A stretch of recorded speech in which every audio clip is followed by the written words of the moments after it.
Hi guys, this is I think video number 4 on the weight loss one, and I'm going to give you a little update. So I weigh 174, which means I'm down 56 pounds since like a year and a half ago, and I'm very proud of myself, even though it took a little bit longer than some people. That's okay because the weight still came off.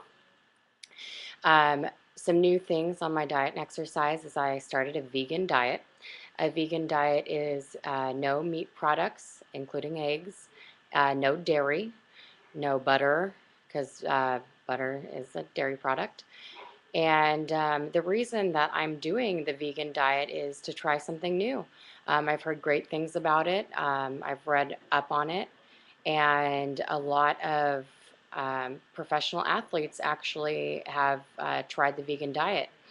And it totally makes sense because in food products, the dairy that it has and the butter really jacks up the calories. And I'm finding that the stuff that I'm eating now that is dairy-free, vegan-friendly, has a lot less calories than non-vegan products. And a lot of people are like, oh, you're not going to get enough vitamins, blah, blah, blah, blah, blah.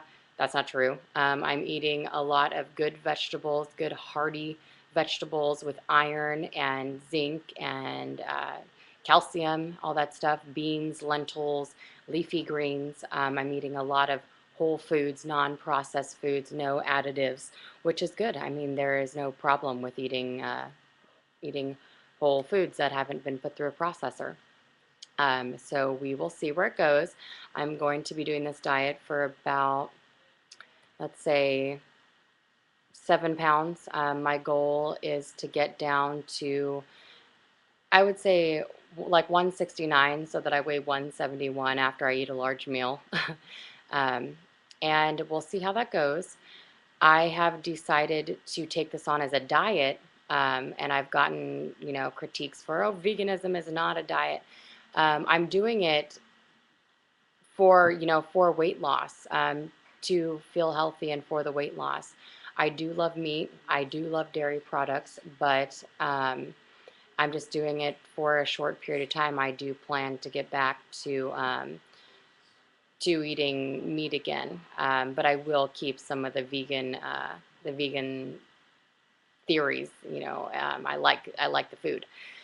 The thing that I want to touch on today, because I recently got a message on Facebook about this, is how do you maintain a healthy lifestyle or, maintain a diet and exercise regimen when the people around you, your friends and family, are not?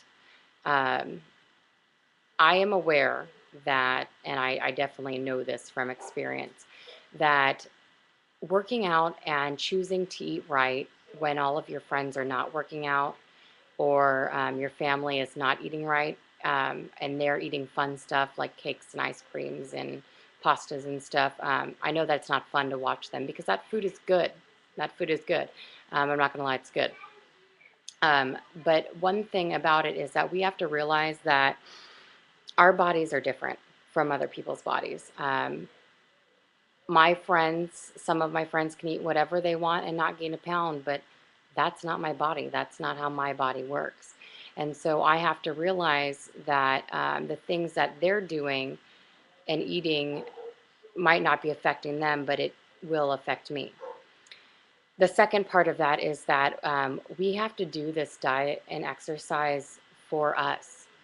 We have to do it to please ourselves, not to please anyone else, but to be the best we can be for us.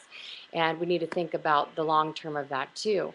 Um, we don't want to be in a place where we have high cholesterol and high blood pressure and knee problems because we have put extra weight on ourselves. We don't want to have a rough time in the future because we didn't do the things in the present. We want to live long, healthy lives for our family, for our friends, for our potential children that we might have. So we need to do this for ourselves. And that is even, anyone who smokes, anyone who drinks, anyone who does drugs. Um, we need to do this for ourselves so that we can live the best lives that we can possibly live, the most fulfilling lives. Another thing too is that it's not a diet. It has to be a lifestyle. And I know that is terribly cliche, but it has to be a lifestyle. It's those little things here and there, substituting a good, healthy, hearty food for a junk food, a vegetable for a fruit, every day, just little things there, saying no to this, saying no to that, just on a daily basis. And that's where it will become a lifestyle. Um, I want to talk about the vegan diet a little bit too, and kind of shed light on sort of the real reason for me choosing the vegan diet. Um, of course, it's going to help with my weight loss and my exercise and my health. But another thing too is I want to challenge myself. I want to see if I am disciplined enough to stick to this diet, if I can set a goal and accomplish it.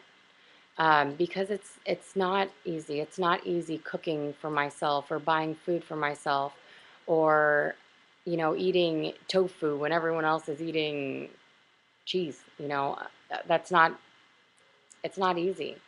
But I want to know that I can accomplish something, that I can set out to do something and accomplish it, because that in itself is so empowering. You can never, no one can ever take away that feeling of I set out to do something and I accomplished it. And you can think about other accomplishments in your life, school, work, saving money.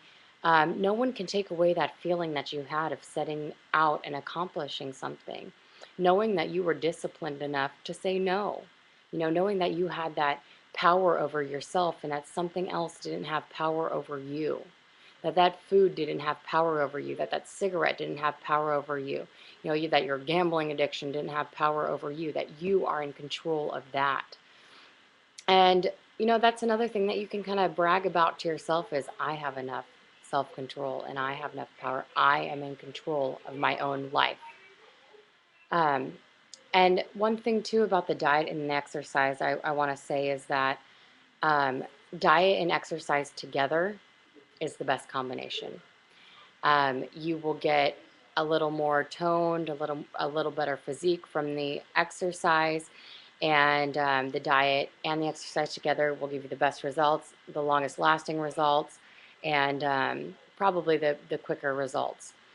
But another thing too is when you're incorporating the workout into your regimen, the workout is a time for yourself. It's a time that you have set aside to better yourself, to make yourself a better person. That is your alone time. That is uninterrupted time, that is spent by yourself. And when you're alone and you're working out by yourself, you will learn things about yourself and find deeper meanings into your life, into your diet and your exercise and your health. That alone time will allow you to explore who you are and why you do the things you do. And that's one of the biggest things that I've enjoyed in this whole transformation, was having the alone time and finding out who I was and knowing that I was a disciplined individual. And I love that feeling. I know that it is possible for you guys. It was possible for me. I did it. I know several other people who have lost tons of weight, who were the can't doers and the excuse makers, and they have done it. They have succeeded. So I know it's possible for you, and I wish all of you the best of luck.